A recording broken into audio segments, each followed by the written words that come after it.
안녕하세요, 여러분. ¿Cómo están, chicos? Yo soy Ben. Bienvenidos a Yul Korean Wave, la ola coreana.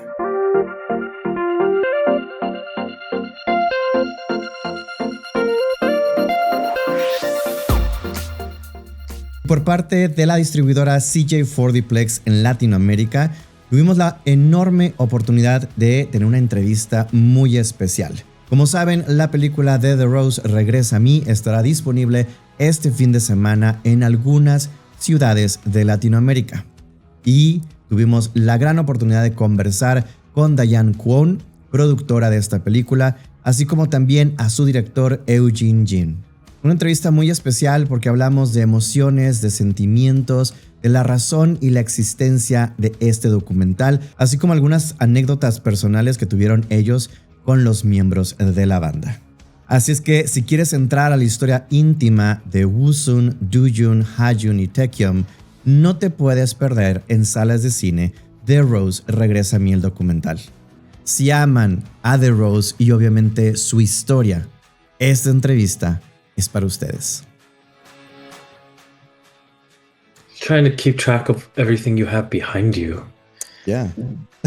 Oh my God. Events, concerts, media. Yeah. Got 7 even. Wow, going back. Yeah, I've been involved I knew K-pop in 2008. So I'm an old school K-popper. Yeah. You've seen a couple generations then. Yeah. Okay. So we start? Yep. Sure. Perfect. 3, 2, 1. Hola chicos, ¿cómo están? Bienvenidos. 안녕하세요, 여러분. benimnida. ¿Cómo están chicos? Yo soy Ben y esta ocasión tenemos una entrevista muy, pero muy especial aquí en CJ4D en Latinoamérica porque tengo a dos grandes personalidades que me permito presentarles. We have here with us the Academy Award nominee producer Diane Quon. Diane, how are you? I'm good. Thank you. So excited to be here with you. Yeah, no, thank you for the space. And as I mentioned, thank you also for this product. Yeah. Thank you. And of course, we have the master director, Eugene Yi. How are you, Eugene? Very good. Thank you. It's great to be here. No, I was mentioning before the interview, I'm a fanboy of this group, but also a fanboy from a long generation. So for us, it's a very precious time because we have the opportunity to see the group not only as a performer, but also like in a personal level. So I would like to start asking both of you, like, what initially drew you to tell the story of The Rose? Yeah, when Janet Yang, who's one of our EPs, had heard about the Rose's story, she had met Transparent Arts, basically, who manages the Rose, and had heard about the story that they had been part of the K-pop system, but then decided to drop out and pursue music their own way, and especially rock music. When she was telling me that story, I just thought that would make a great doc, because I always wondered what happens to all the young people who start out in the K-pop system and either get caught or drop out or just change to something differently. And so I thought it would be such an interesting story to tell. And especially the idea that they dropped out because they wanted to pursue music their way. You know, I love that kind of story where you follow your heart versus what the world is telling you to do. So I love that story. And then when I got to know them, I did an initial call with them to see what are the potential stories we could tell, because I didn't want it just to be a concert doc, a concert doc where you just show music. I really wanted to see, to really present a journey. So I met with each of them on Zoom, and I just found them so open and vulnerable and willing to chat that I thought, okay, we have to make this film. And then luckily, I have worked with Eugene on another project, and I'm a huge fan of Future Solid. So I was able to call Eugene and asked him, "Can you work on this project?" And luckily he said yes. So I'll let Eugene take it from here. Yeah, and I was happy to hear from Diane, as always. But when she talked about this project, my interest was immediately piqued, and because I've just always been a fan of Korean rock music. Like, it's always been something that I've been drawn to. And I grew up in LA, so there's plenty of K-pop all around, and K-pop is great and K-pop is wonderful. But every time I would hear a rock song, it would just really stand out, because it'd be like, well, why isn't there more like Korean rock music out there? And then that would just lead to all kinds of questions of just like, well, is this from a band that's with one of the big labels? Are they trainees? Is it in the system? Is it indie? Why isn't there more of this? And so I think with that curiosity, I got to know the Rose's story a little bit better, and their story was just extraordinary. I mean, just everything that Diane mentioned about being former trainees, finding each other, and then just starting with busking on the street and getting all the way to Coachella, and with every single obstacle they faced along the way. I mean, it's the kind of story about Korean musicians that I'd always wanted to see, like, as a viewer. And so the opportunity to work on one, let alone with, the great Diane Quon, as you said, was a wonderful opportunity. And I was just so happy to jump on. Yeah, I think like following your idea, maybe the label K-pop is making other kind of music not being shine. Like, it's labeled maybe wrong. I mean, K-pop is great. I love it. But we have so many different genres that come from this great country that sometimes get lost in the name, no? Yeah. Yeah, it's so true. And, I learned a lot from making the film, and just seeing that automatically, usually the Rose is put in, for instance, in Spotify, in the K-pop genre. So folks who might love rock won't necessarily get the music, as something to try or to check out, because it's put in a box. And like Eugene said, we love K-pop. I love K-pop. I'm a huge fan of K-pop. But it's the idea of like, how do we not put everything in one box? How can we make it also more mainstream and get beyond putting labels onto it? And for example, as a creator and a creative person as myself, I teach graphic design and multimedia. So I understand the hard work of making all these creative ideas in order to create a piece that is truthful to the story. So how do you balance, like, you have performance, you have real life situations, you have behind the scenes. How do you manage all this information to put it together in a cohesive story? Oh, I mean, so much of that is a credit to, the entire team. But I think, in terms of actually like putting it together to a film, like, so much of it credit has to go to David Simpson, our editor, who is really just, a master of his craft. And it was just a true privilege to work with him. And, I think the thing that I really saw from what he was doing was, when you're editing a film together, usually the process is you put everything in order and then you start trying to mix it up to make it interesting. And he was able to get to that stage where you're mixing things up in a way that was just so fast. And I think, we still remember, we talk about like one of the first scenes that he cut was some of that material with Jeff or Taekyum, like talking about his mental health and what he was going through and the inspiration for the song Seesaw. And even from the first versions of it, there were just so many different elements put together in there and organized in such a beautiful way that it was just so emotional for all of us that it was the wind. It put the wind in our sails. It really made us feel like, okay, all right, we're on our way. We have a movie. Yeah, and I know there's many moments special, but I don't want to put you on the spot. But what could be like one specific creative moment or a specific scene that you said this cannot be cut? Like, which moment, like for personally, you said this is a touching moment from the documentary? I think for me, it's this scene that Eugene just talked about. The first scene that was cut when we were filming Jeff, and when he was talking about being so vulnerable and talking about what he went through in terms of mental health and depression, I felt like we have to include that, because that was a big reason why I also wanted to make this film. I think mental health is such a concern, not just in the United States, but all over the world, in Asia, for young people struggling with, can I talk about it? Am I allowed to talk about it? Especially men, young men.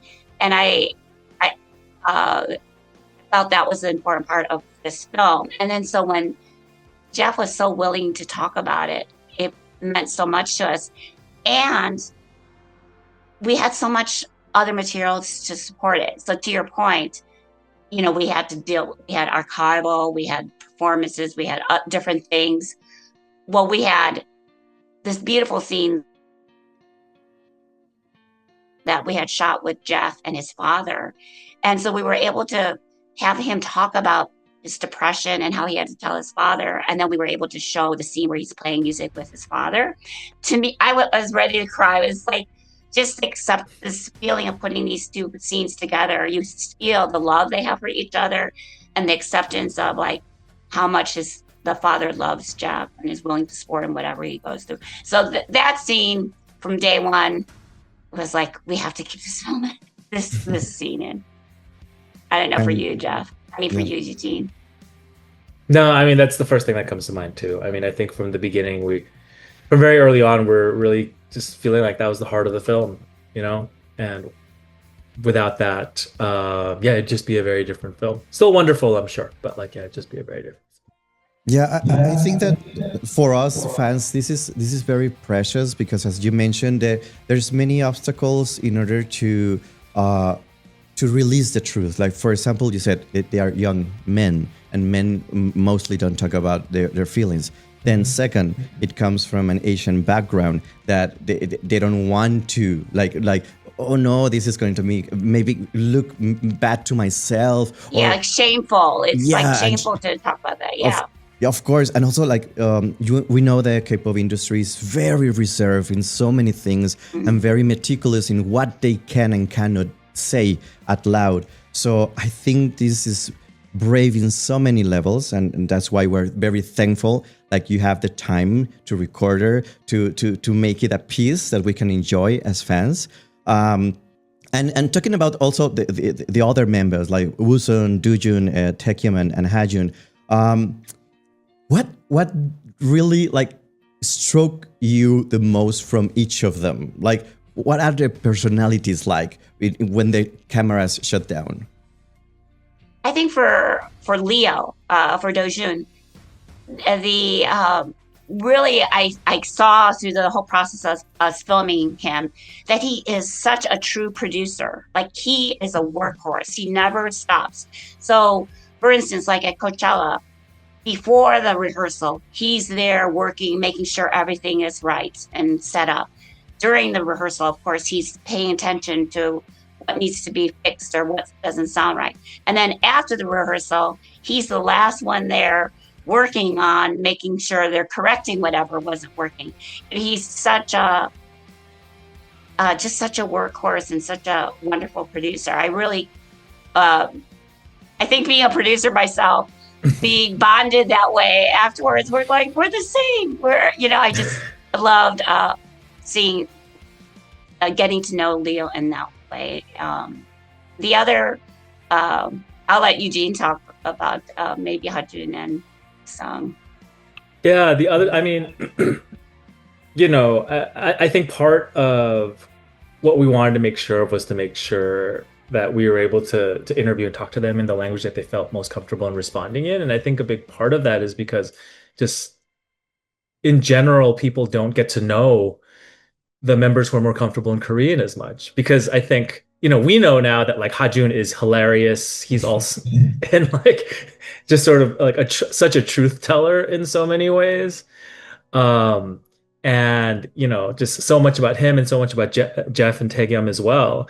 But yeah, they just don't get as much of the spotlight as Woo-sung and Doojun do internationally, just because of language things and stuff like that. But I mean, I think more than any individual characteristic of any of them, it's really their chemistry, that they had together that's really stayed with me. Because, you know, early on they talked about the roles that they have when they put music together, that like oftentimes Haju and Taegyum will show up with melodies or harmonies and sort of those kinds of ideas, that Woo-sung will take the lead on the songwriting, and that, you know, like Diane said, Dojun is the producer.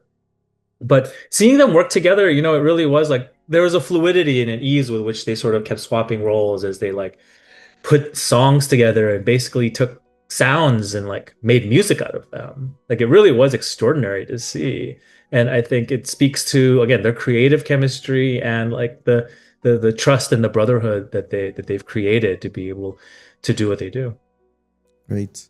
And I know the band is always talking about these positive feelings, like and it's reflected on the film, like perseverance, friendship, healing through music. If you have the chance to have one of these positive energy, like a superpower for yourself, which one do you want to be embracing the most? For each of you, like personally. Yeah. Oh. I think, and maybe this is too personal, but for me, healing through music. Eugene knows this, but I lost my son 16 years ago now. And he loved music and always was listening to music. And so when I lost him, for 3 years, I did not listen to music. I turned it off. It just hurt too much to hear it. Yeah. And then I don't know what it was, but one day I said, okay, I'm gonna just turn on the radio. And it's funny, what was so hurtful or hard to hear started to help me heal.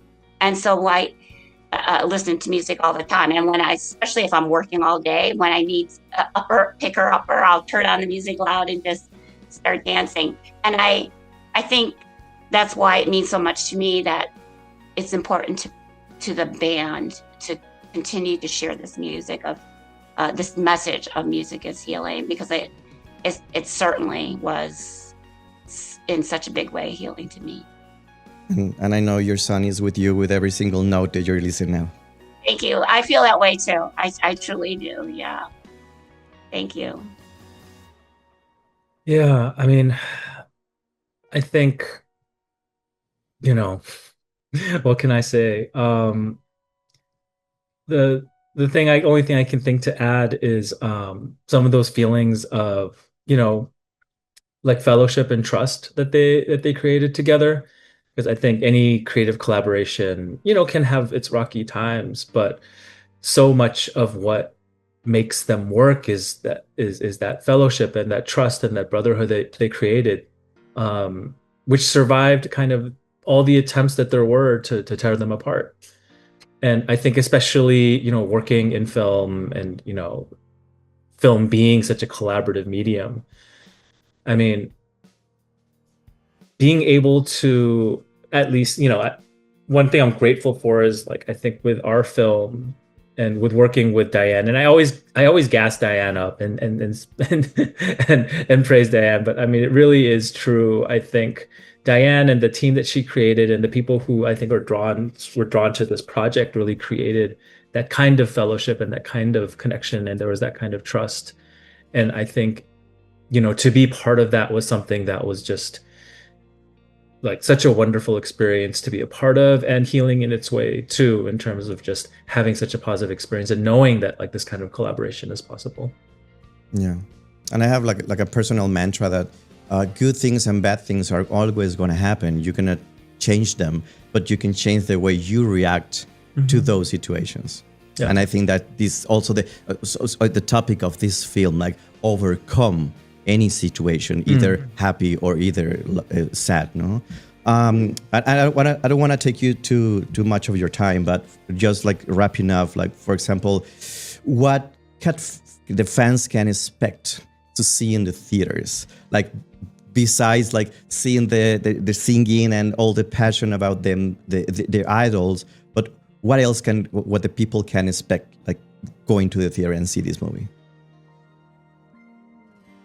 I mean, I hope that fans, well, I guess I don't have to say I hope, because from what I think we've seen on social media, like there's going to be a tremendous amount of community at the screenings too.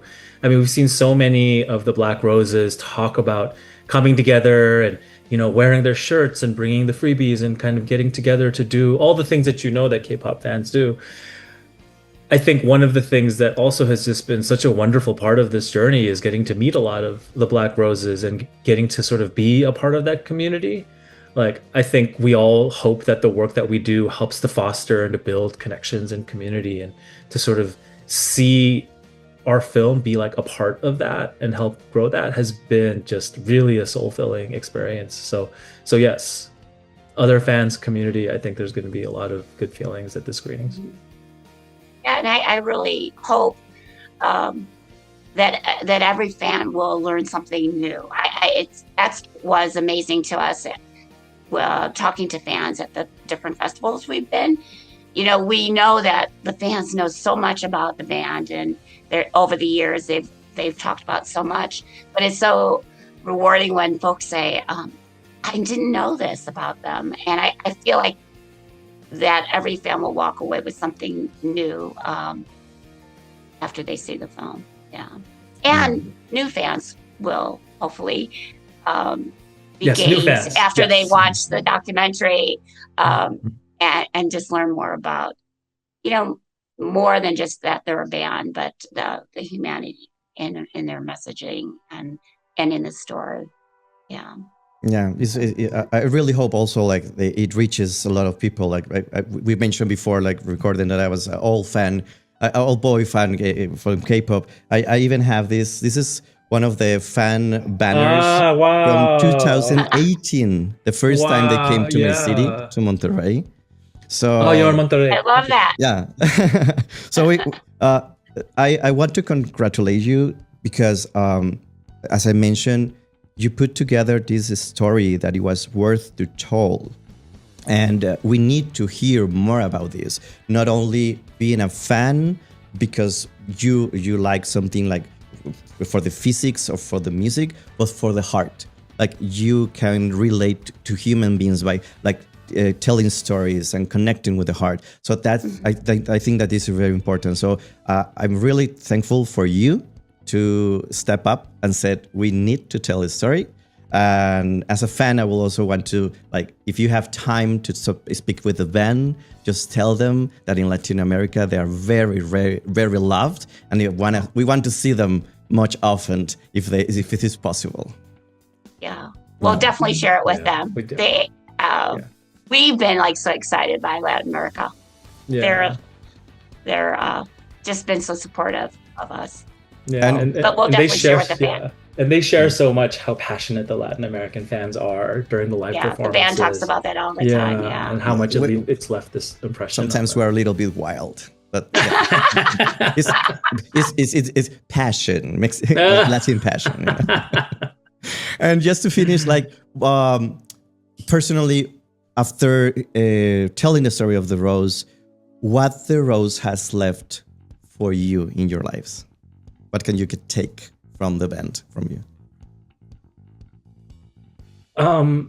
I guess I'll cheat a little bit and talk and quote one of the people who's part of their team, Clive Kim. He says that the rose to him represents freedom. And I think part of that relates to their independence, the fact that they're an independent band, they're an indie band, they made this path for themselves on their own and created their own fate. And you know, it shows that this kind of art can come from anywhere, and I hope it opens doors in terms of people appreciating more kinds of art, more kinds of independent art and music, as well as, you know, kind of like where we started, not putting people in boxes and just appreciating the expression that emerges from wherever it might come from. I think for me, it's just like I said at the very beginning, the reminder that you know, if you're able to, I know not everyone can do that because of different constraints, but to follow your heart and follow your dream, like not to be afraid to pursue that. I didn't start making documentaries until years ago, and it was always a dream. And then even at my ripe old age, I decided to pursue it. And I'm so appreciative of people who just encouraged me and said, if this is what you do, you should go for it. And I hope people are reminded of that when they see the Roses story, that don't be afraid to chase your dream. So once again, thank you very much for your time. Thank you very much for congratulations on the awards for this documentary. I really hope that it's going to reach much, much larger audiences. And I hope that this piece of the heart of the Rose can get to them and know why we love this and many events. So thank you once again. And we'll see the love of Latin America with this documentary for sure. Thank you. Yeah. Thank you so much for having us. Thank Thanks you. for your time. Thank you, guys. Gracias, obviamente, a Diane y Eugene por abrirnos sus corazones y por tener esta hermosa charla para conocer un poco más cuál es el detrás de por qué elegir a un grupo tan valioso como The Rose para contar su historia. Como escucharon, hablamos de libertad, hablamos de emociones, de sentimientos, de la lucha que es la salud mental. Y yo creo que independientemente si seas fanático o no del grupo, es un documental que es imperdible por lo que platicamos en la entrevista, pero además por lo trascendente que es el que una banda haya luchado contra toda esta adversidad y haya logrado transmitir siempre un mensaje positivo, un mensaje de amor, un mensaje de sanar a través de la música. Por parte de la distribuidora CJ4D Plex, les agradecemos a todos los Black Roses que han apoyado este proyecto. No se pierdan, por favor, la experiencia de ver este documental en salas de cine de Latinoamérica. The Rose regresa a mí. Es un documental de todo corazón de The Rose para Black Roses. Gracias, Diane. Gracias, Eugene. Y nos vemos pronto en la pantalla grande. Kamsahamnida.